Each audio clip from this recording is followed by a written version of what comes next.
Alhamdulillahi rabbil alamin. Wassalatu wassalamu ala sayyidil mursalin wa ala alihi wa sahbihi ajmain. ঐতিহ্যবাহী অনুষ্ঠান কামিল মাদ্রাসা তরুণীদের আজকের এই সাবেক ছাত্রদের মিলন মেলায় উপস্থিত আজকের এই প্রোগ্রামের সম্মানিত প্রধান অতিথি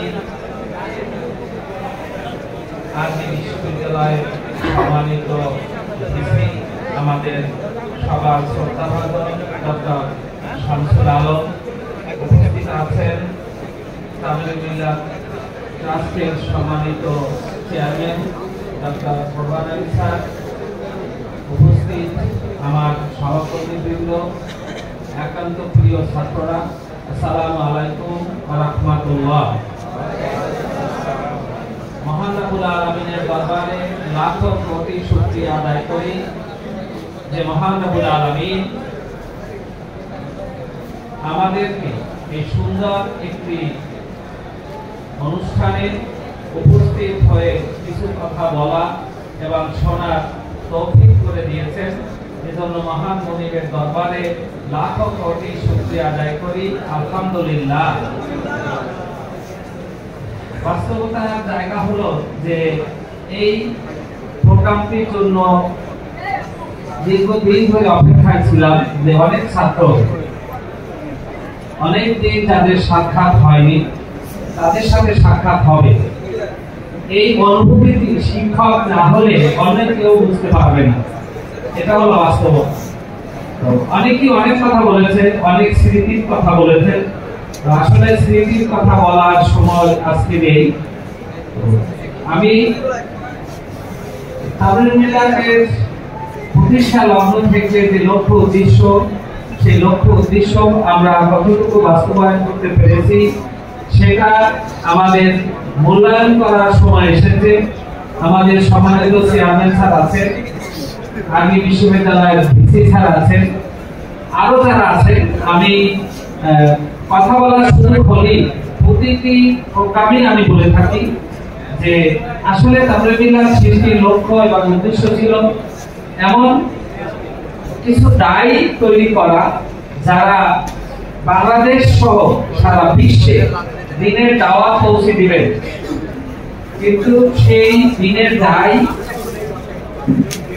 আলেম তৈরি, সেটা আমরা কতটুকু সার্থক সফল হয়েছি সেইটি এখন আমাদের হিসেবের সময় এসেছে। আমাদের এখন যদি আমরা হিসেব না করি তাহলে আমাদের ভবিষ্যৎ হয়তো আমরা যেটা আশা করছি সেটা হবে না।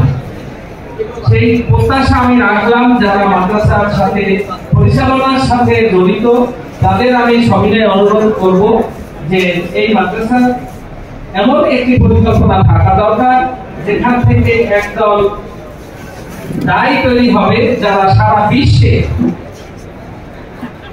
ইসলামকে উপস্থাপন করবে কোরআন এবং সুন্নাহর ভিত্তিতে। ইসলামকে উপস্থাপন করবে আল্লাহ রাসূল সাল্লাল্লাহু আলাইহি সাল্লামের দেখানো ইনস্ট্রাকশন অনুযায়ী। সেই ধরনের দায় তামিল মিল্লাত থেকে বেরোবে, সেই পদক্ষেপ নেওয়ার জন্য আমি আমার যারা কর্তৃপক্ষ আছে তাদেরকে সবিনয় অনুরোধ করছি। আর অনেকেই অনেক কথা বলেছে। আসলে তামিল মিল্লাতের অনেক জায়গায় অনেক ছাত্র, এমন কোনো জায়গা নেই যেখানে ছাত্র নেই। আল্লাহ শুকরিয়া যে আপনারা অনেকেই হয়তো জানেন, অনেকেই দোয়া করেছেন। আমি 2019 সালে ক্লিনিক্যালি ডেথ হয়েছিল। ইবনে সিনা হসপিটাল আমাকে মৃত্যু ঘোষণা করেছিল যে আমি আর আমার বাঁচার সম্ভব না। যদি আমাকে আরো চিকিৎসার দরকার হয় তাহলে বাংলাদেশের বাইরে নিতে হবে। তো মহান রব্বুল আলামিন সেই অবস্থা থেকে আরো সুস্থ করে, সেই সময়ের চেয়েও সুস্থ করে আপনাদের সামনে দাঁড়ানোর সুযোগ করে দিয়েছে। তো এজন্য মহান রব্বুল আলামিনের দরবারে শুকরিয়া আদায় করি। আমি এই 2024 সালে হজে গিয়েছিলাম, সেখানে অনেক মানুষ মক্কা মদিনায় আমাকে ধরে জড়িয়ে ধরে বলেছে যে স্যার আমরা তো আপনার জন্য দোয়া করেছি, আমাকে কোনোদিন দেখেনি, এই প্রথম দেখেছে, দোয়া করেছে। এই চায়ের দোকানদার থেকে শুরু করে একেবারে অনেক বড় কর্মকর্তা পর্যন্ত তারা দোয়া করেছে। তো আমি আপনাদের কাছে সবিনয় অনুরোধ করব যে তামুল মিল্লাত আমরা যেখানেই থাকি তামুল মিল্লাতের লক্ষ্য উদ্দেশ্য বাস্তবায়নের চেষ্টা করব, তামুল মিল্লাতকে ভালোবাসবো, এই প্রত্যাশা রেখে আমি আমার কথা শেষ করছি। আসসালামু আলাইকুম।